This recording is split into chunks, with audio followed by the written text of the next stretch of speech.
Camila Parra hace una pregunta de gran actualidad, importantísima pregunta. ¿Qué opinas sobre la rebelión en Perú y el reclamo por una asamblea constituyente? Es indudable la actualidad de todo esto.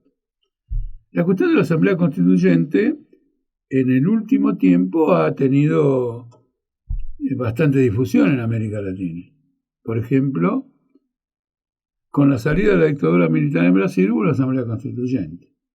Dictó una constitución, no pasó absolutamente nada, pero la función de esa constituyente fue entrar en un régimen democrático sin poner en juicio a los gobiernos militares que reprimieron, torturaron, secuestraron, encarcelaron bajo la larga dictadura militar que fue del golpe de 1964 hasta 20 años. 20 años de dictadura militar.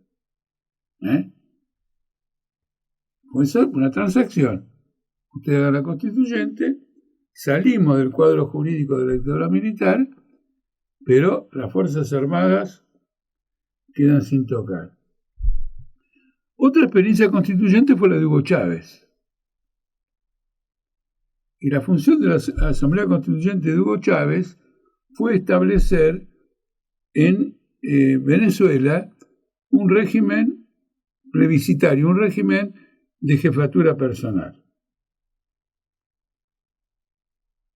Y de ese modo Hugo Chávez tuvo una constitución que correspondía a la naturaleza bonapartista del régimen, entendiendo el bonapartismo como un gobierno de jefatura personal que en un ambiente de lucha de clases arbitra entre las distintas clases. En el caso de Chávez, el arbitraje tenía una importancia fenomenal porque en 1980 el gobierno democrático del momento y del partido más popular de Venezuela había reprimido un levantamiento popular debido a un aumento de tarifas, un tarifazo, y dejó un tendal de muertos que hasta el día de hoy se desconoce el número de personas afectadas. Es decir, que había una violenta situación de lucha de clases. El mismo Perú ya tuvo una constituyente. Al terminar la dictadura que se estableció en 1968, una dictadura militar que hay que estudiar, una de las dictaduras más interesantes que tuvo América Latina, presidida por Velasco Alvarado, que nacionalizó todo. Fue un gobierno de nacionalizaciones absolutamente impresionantes. Cuando se salió de esa dictadura militar, se convocó una asamblea constituyente. Para la izquierda fue una asamblea constituyente muy importante porque se formó lo que se llamó el Frente Obrero Campesino y Popular, FOSEP, que tuvo una elección extraordinaria. Eligió numerosos diputados constituyentes. Eso fue lo único destacado de esa constituyente. Luego la constituyente funcionó y como había una mayoría aprista del partido APRA, Alianza Popular Revolucionaria Americana, una suerte de peronismo del Perú, bastante diferente al peronismo, pero una suerte por su función del peronismo de Perú, manejaron la constituyente y fue un acontecimiento finalmente sin relevancia. La última constituyente, la tenemos ahora, fue producida por la Rebelión Popular Chilena, donde el propósito era poner fin a la constitución de Pinochet. Fue un reclamo popular, venía con anterioridad a esta rebelión, pero al final sirvió, como ocurre en estos casos, para encauzar esta rebelión, pero más allá de que sirvió para encauzar, fue un descomunal fracaso para quienes la idearon, porque fue rechazada luego en un referendo.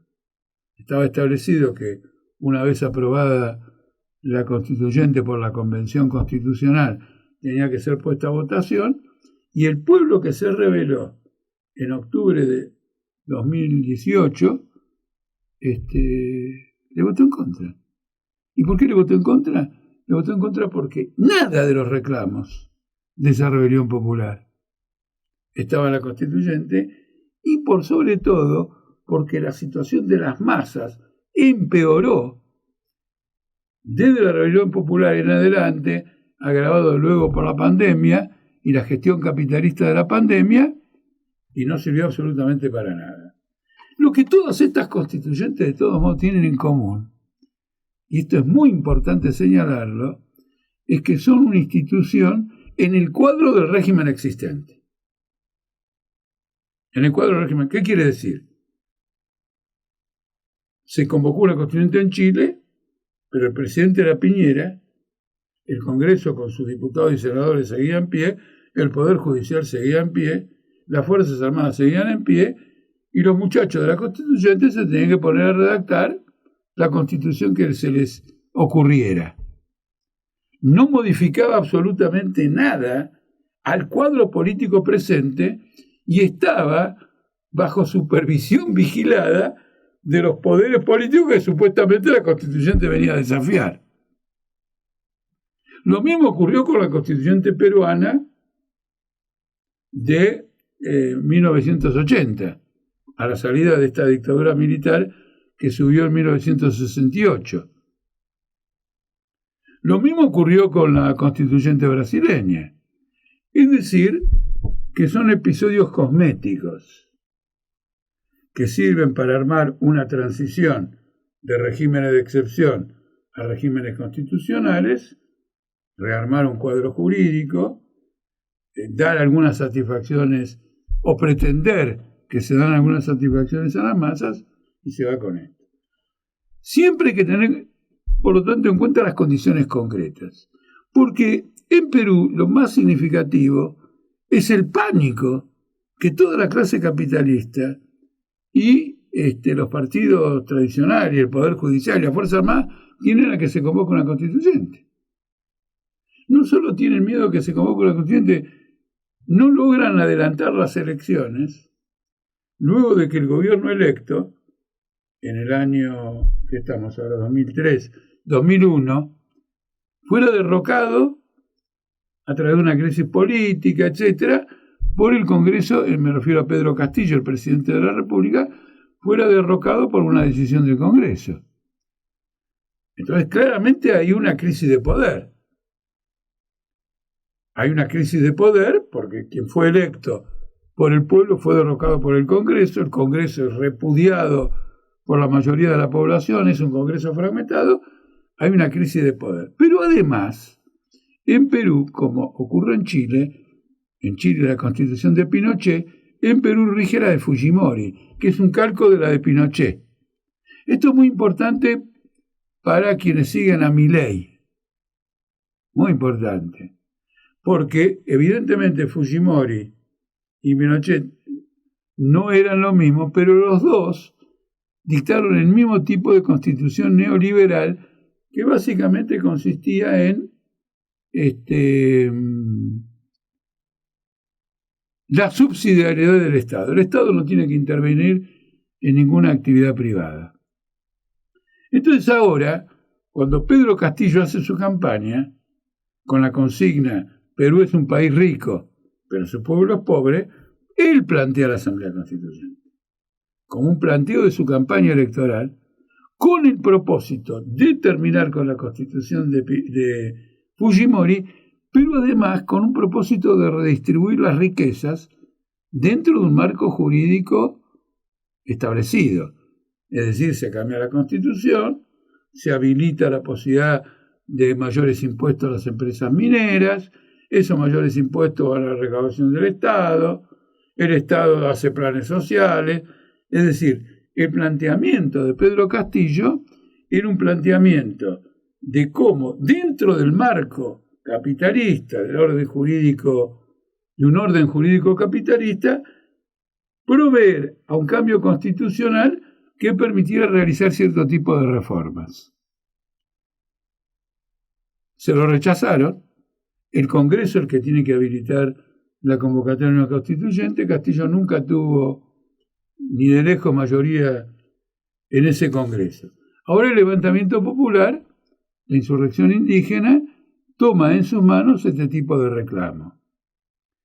Ahora bien, si este tipo de reclamo significa una constituyente dentro del marco del Congreso, dentro del marco del actual Poder Ejecutivo, dentro del marco de las Fuerzas Armadas fujimoristas, dentro del marco del Poder Judicial, lo que va a hacer es una cosa cosmética. Va a cambiar la Constitución, pero no va a alterar el régimen político de ninguna manera.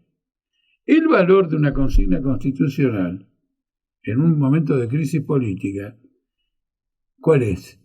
Es que permita hacer avanzar a las masas en el camino de destruir el régimen político existente. Y el primer paso para destruir ese régimen político existente es que todos los poderes del Estado deben cesar para pasar a manos de la Asamblea Constituyente.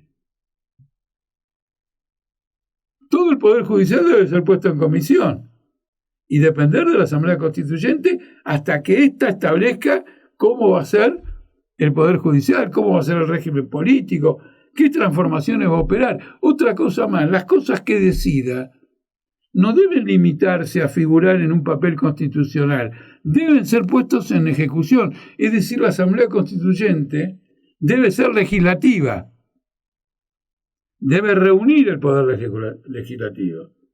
Y no solo reunir el poder legislativo, sino luego ejecutarlo, es decir, ser el poder ejecutivo.